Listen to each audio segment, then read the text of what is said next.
Hello, welcome to MTN Biz Connect. Our platform lapho sihlaba sikhuluma khona all things ICT and business. For today, we have our very own MTN Eswatini CTIO Lindan Dlamini. Welcome, Ngozi. Thank you so much, Bendulo. All right, thank you. Again, before we go ahead, I'm your host, Nombendulo Shongwe.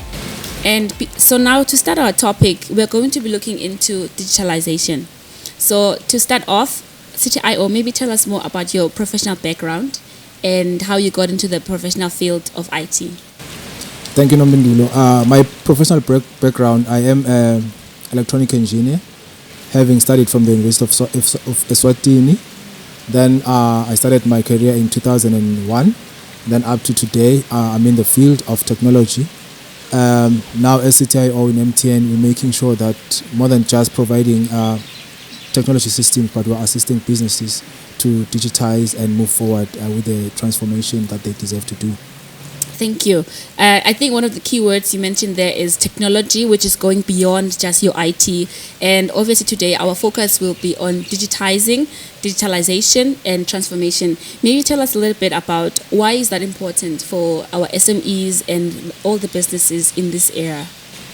It is very, very important because if you look at the trends, even globally, everything now is going digital. So everything we do in terms of data information has to be moved from analog to digital, which has got benefits that maybe we're going to look at as we continue the conversation to see how businesses can benefit from it and how businesses can actually maximize their profits, which is their main goal. Yes, thank you so much. So I hear a few of the buzzwords, so let's just clarify them. Digitize, digitalization. Before we go ahead. Yeah, it's such a trivial kind of space. But when you talk of digitization, basically, you're talking of moving from analog to digital information and data. Paperwork. So that's your paperwork. You're taking whatever is on paper, you're putting it on a system. A system, usually we talk of good information either from a computer or from your cell phone. And All that right. information is digitized. Thank you. And then the other one? Digitalization is when you actually transform the processes in the company to realize or to appreciate the information that's already been digitized. Okay, thank you. And I think it's very key for us to clarify that because as we use these words interchangeably, Tuma business and any other person knows the difference and what stage of that transformation they would be at. So let's talk about how big is the economy in terms of what does digitalization mean for the businesses? So from a small scale even to the largest scale. The economy is so vast, Nombendulo, as you would know. There's a lot of innovation that is coming up now from the technology space. So opening up your business for digitization or digitalization or actual digital transformation opens up a lot of things that the business can be capable of doing. Actually, that translates to a lot of growth. So it's all about the visionary in the business, how far they can see. Then that's how they can reach or where they can reach. Thank you. So I heard Guti you saying growth. So does that growth equate to obviously revenues? Does that growth equate to size and reach of markets? Maybe let's expand more on what does that growth look like? It actually translates to revenues. Of course, revenues coming from the reach of your business. Because when everyone is sitting on digital platforms, you talk of your Facebook, your WhatsApp, your Telegram, and all those other forms of media, then you can be exposed to a bigger market. Then from there, that's where you then get to increase your revenues and of course your profits. Yes, definitely. And as a business, I think profit is the main goal, really. Now, when talking about digitalization, maybe in terms of the era that we're in, looking at COVID and the impact it has had on how we do business, we no longer go to the office as much and we're restricted in terms of contact. In what ways have we seen, I guess, the survival of businesses who have been able to catch up to technology? And maybe we can comment also on how did COVID kind of accelerate that process for most of the businesses, ranging from your small scale to your large scale businesses as well. Thank you for that question, Nombendulo. A lot has happened and COVID has sort of accelerated the growth or the migration to digital in the sense that from when the pandemic started, people had to work from home. And still we needed the services that we consume on a daily basis. So with that having been the need that has always been there, people were sort of pushed into digital platforms. For instance, recently I learned of a business in the country that is run 100% on WhatsApp, and also this person actually delivers from rural areas where people are grounded now. They cannot travel because of COVID, and some are old aged, so they cannot even move out because of the risk that comes with their age. So there is businesses now where you can make your orders on WhatsApp, and that person comes to your house to deliver whatever goods you need. So it has really helped. And also from the bigger scale of businesses, or that is your corporate, it also showed us to say it's possible to work 100% from home. If you digitize, that is all your documentation, you digitalize, that is all your processes now have been appreciate the digitization, and also the transformation in the sense that now we are able to even see more opportunities based on what has come up. So a lot of shift has happened, and those companies that actually were sitting there with their eyes wide open have been able to realize the growth that is needed. And of course, there were casualties. We cannot deny that. Yes, I think you're touching a very important point on the casualties, because I'm just sitting here thinking for different scales. Maybe someone who's having a smaller business would think perhaps my business is too small to go digital. Perhaps my business is too small. I don't have money to do it. So what advice would you say? Does it only speak to like specific types of businesses or industries, or is it all types of industries that can go digital? Digital is the future, so every business must use the digital platforms. So from the smallest business, for instance, I made an example of a business that sells vegetables on WhatsApp. So WhatsApp, all of us have got WhatsApp. WhatsApp is free. So this person is running business from there, and the number of clients that person can reach out to is based on the number of people that have got WhatsApp on their phones. And if you can look at that number, it's a very big market. And again, exactly, and it's not location based, because you can always connect with a number of farmers. There's one thing also that I appreciated, especially from the farmers, as we keep following through the example of this particular farmer, is that now farmers have actually managed to have their own WhatsApp groups where, for instance, if I order something from Babane and this farmer is from Lavunisa, he knows other farmers closer to me that can deliver. So it starts from the smallest of the businesses. Of course, the bigger businesses, they've got advisors and consultants that actually assist them. I think my conversation will mainly focus on the smaller businesses that usually discount themselves from appreciating these developments, thinking that is for the big corporates, yet this is for everyone. Thank you. And I think you've just answered that question on what scale of a business. And you're thinking about someone who's a farmer. Anyone could be a farmer. Even from the smallest of a farm, could be a garden size. It could be even a larger size. So if you're looking at that process, it's not only like your banks or technology-driven organizations that can actually digitize or go digital.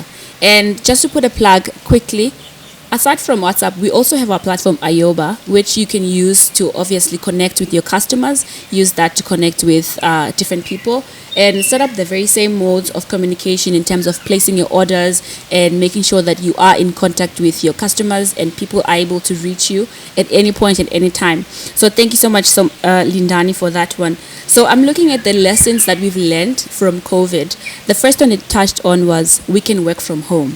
So we've seen that as MTN, we've gone digital, as well as being able to transform the way we work, transforming our processes, being able to work from home for the most part. Now, for the other smaller businesses, when you talk about casualties, what are the key things that made them to be casualties of this era? I think, Nombendulo, the first thing that happens when things change, we first go into denial mode. By the time we discover that, you know what, this is going to take quite a while to change back to the normal we know. But this is actually creating a new normal. So that's where the challenges were, such that it took time for smaller businesses to realize how they can run business. Hence, they had these casualties. Number two, it took us time to sort of look at different products that had to be sold at the time. Because as people, for instance, we make an example of a farmer.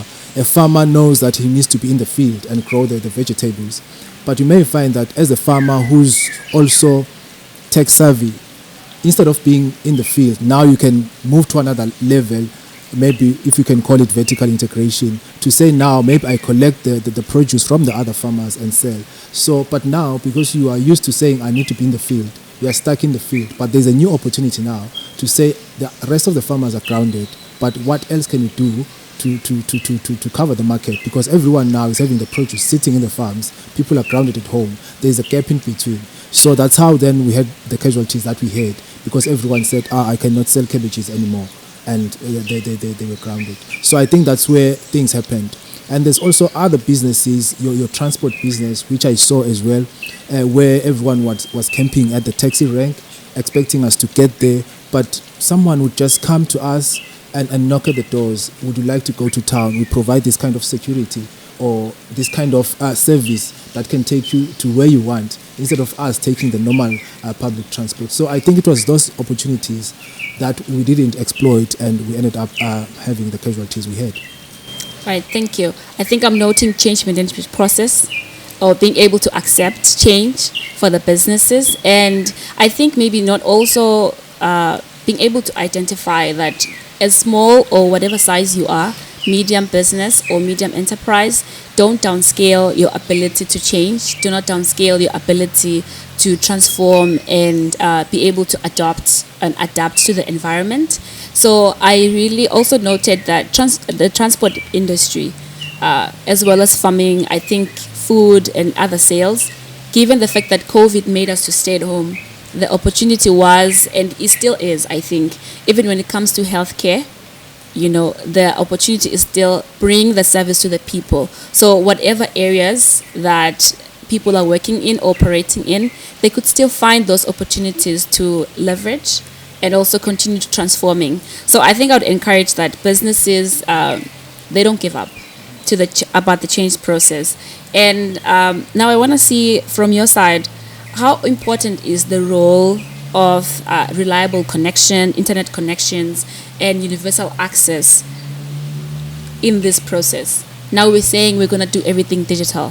Where does the internet connection come in?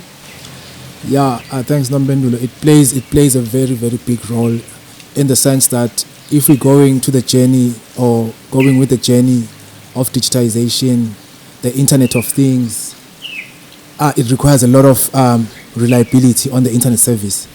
And it's sort of more like the backbone now of everything. Without internet, you can't have what we're talking about.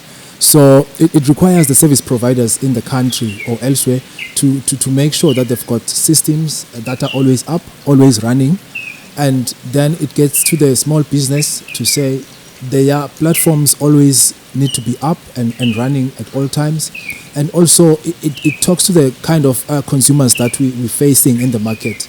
They can't wait. If someone needs coffee now, that person needs coffee now. You can't wait. And there's so much availability of the product out there to say if you miss a minute or 2 minutes, then they can order from somewhere. But the reliability is something that we need to build as a country. And if we don't build that reliability, that is now talking to the industry level, even national level, to say that's where we need to put more efforts in making sure that we're not left behind from this journey. So I cannot overemphasize that, and there's a lot. I think it's a topic on its own, and also it touches a lot on policy for the country, because now you're talking of issues of cybersecurity that we're touching on now, to say everything now is on the platform or platforms. Then the question is, how am I sure if I get a request from you to say I need to pick you from your house, from whatever platform, is it really you or it's somebody else now, and the safety of it? So it touches on a number of things that has to be coming through as sort of a basket of things. But we are surely moving there, and we need to secure that space. Thank you so much. I'm thinking reliability. That's what I heard from you. I also heard availability. And again, as MTN ourselves, obviously we do have so many solutions. I think what we can say is that we're open to partnering with businesses in different solutions. Whatever the business needs, there's definitely so many solutions that are available. And now, when you talk about internet access, there's something we call the digital inclusion, right? So we're looking at digital gap. In Eswatini, as a developing country that is working towards first world, We have seen schools close. We have seen, again, working from home. We have seen the lockdowns.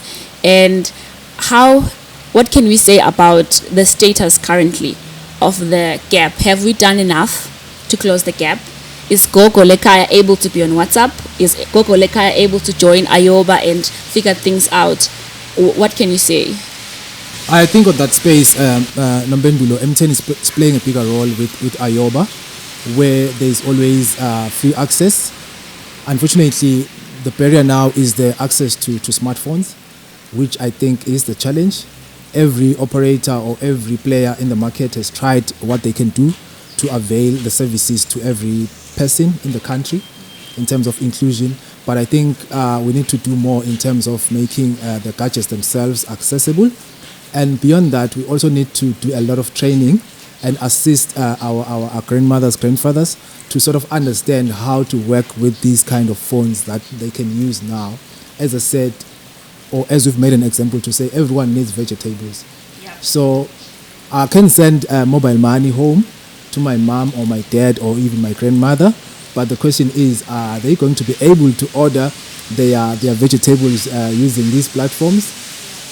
Maybe not. So that's where the training has to be. So I think it's a combination of things, and everybody in the market has to play their role. And collectively, I think we are getting there. It's a journey, so it's going to take some time. And again, it's a journey of innovation as well. So what we see today is not what is going to be there tomorrow. So there's more innovations coming in. So it's still going to be a journey that we're going to be continuously chasing.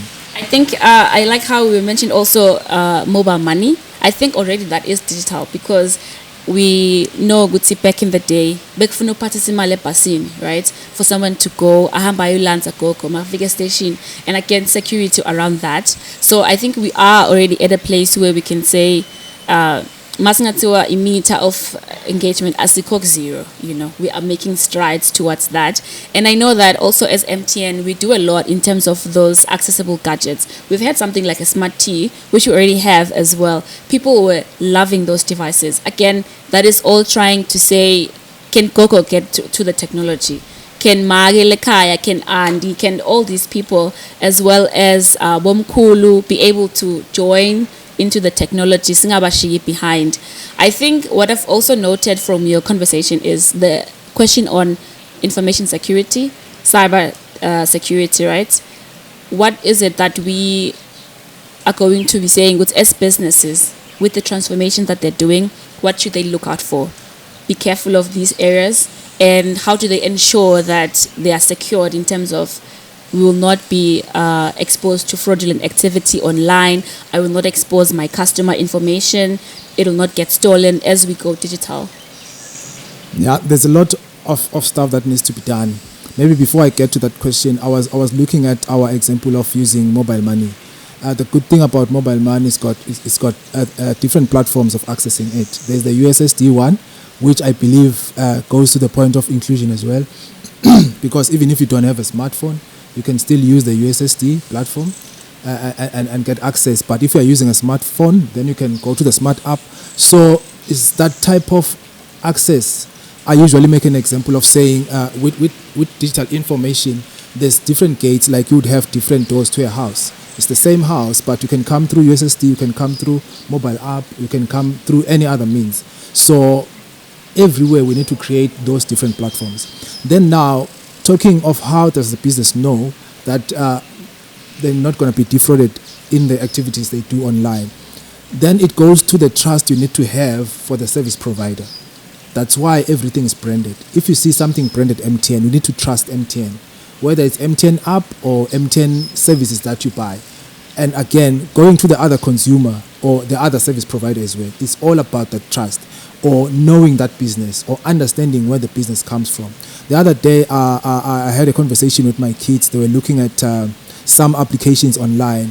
I was so surprised how my son was explaining to my daughter to say, this company owns this company and this company owns this company that provides the service. So from his point of view, he was already trusting the kind of service they were consuming online because he knows based on the parent company. So even now, that's where we need to put trust. Like we normally do even with normal people, to say, if I know your parents, I know your friends, then I know you better. So that's how we need to secure. And that's the first point where everyone needs to make sure that online, whatever they are doing is secured. Then you can then have the other features that can be done. But that's where the guard starts from.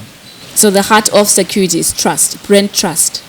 And so I guess the answer to the businesses is build trust with the right platforms and also associating with the right companies or organizations to continue facilitating that transformation for your business. Now, as we go towards a conclusion of our conversation, I want us to look at some of the key benefits that we've mentioned. Revenues, we've mentioned access to markets that were untouched before. Do we have anything else that, in terms of, these are benefits that when you go digital, you will see XYZ? Digital is the world of plenty, of course. But one thing I can highlight as we're talking about businesses, one, you increase your revenues because you've got access to a bigger market. And of course, after increasing your revenues, you reduce your costs, your running costs for the business. Because now, with these sometimes free access platforms, you can, of course, reduce your costs. For instance, from an employee perspective, we were able to save a lot of money by working from home. Even businesses, they cut a lot of costs in terms of power consumption for the offices where they had to run aircons and everything to cool off the place because there's always people working from there. So from the difference between your revenues and costs, that's where you realize your efficiencies in terms of increasing your profits. So that's the first line. And secondly, there's also insights that comes with the data that is now digitized and the information that sits there. So quickly you can do your analytics and understand where the trends are. Like we're always talking of the future. So it means now you need to be in a position to be the person who's quick to analyze the information or predict. Nasiswati ke khulunywa ngetangoma telitulo and all those things. So nyela kufuna kube netangoma te business in the sense that kumele kube nabantu labasitshela ukuthi i-business iyaphi yini longayenda. How many people are still buying cabbages now and what will they be buying next year given the trends, so that you start growing those products now or ordering those products now or making those products now. So that's where we are, and that's for me that's the main benefit for business, and I believe that's where everyone needs training, assistance and support to have that eye to look into the future. Thanks. I'm still stuck on Tangomate business.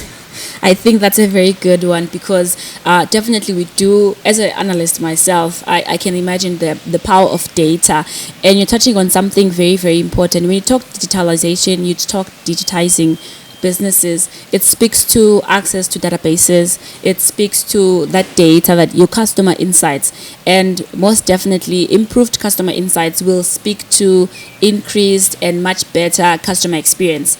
And without customers, you don't have a business. And with your customers happy, you definitely have increased revenues. So I think I like that connection. And to the businesses or to the business owner who still thinks that, you know what, I'm okay, we're doing it old school. What can you say to those businesses? Yeah, they need to quickly get closer to us and get assistance to go digital. Honestly, I don't see any other way of running businesses in the future. And maybe the question is, when is the future? The future is from tomorrow. So from tomorrow, you need to stand up and get assistance to move to digital. For instance, I don't expect at this day and age someone would expect me to send them a fax for an order. Everyone must at least have an email to run a business. Everyone must have WhatsApp to run a business. Everyone must have Facebook to run a business. Everyone must have Ayoba to run a business. Everyone must have mobile money to run a business. So already with those 5 elements, you are digital now. Then the rest of it, maybe we can talk to it when we get to your business and see how we can assist you. Thank you. But the 5 as the startups. Yeah. I'm just laughing because I've never used a fax in my life. Maybe I'm too young for fax machines. But I think emails, they come standard. And I think what you've unpacked right now is that, I guess, demystifying the term digitalization. The fact that you have access to a digital phone, that means you can take your orders. People don't have to walk to you. That is already being part of the digital age. So thank you so much for that. Now, in closing, I just want to say thank you for the time today. And last words to our audience and how best they can probably move to the next level. I think my closing words would be start from your personal life and go digital. You cannot do to your business what you cannot do to yourself. So I need to start using these applications, learn from a smaller scale while I'm managing my own personal life, then I can transfer it to my business. And also when I get there, have an open eye, open ears to learn where the trends are moving. It's not about what you knew yesterday, it's all about what is going to happen tomorrow. That's how you grow your business. Thank you. All right. Thank you so much. Again, that was Lindani, MTN Eswatini City IO. Thank you so much, Nkosi, for your time. And I'm your host, Nombendulo Shongwe. Until next time, thank you.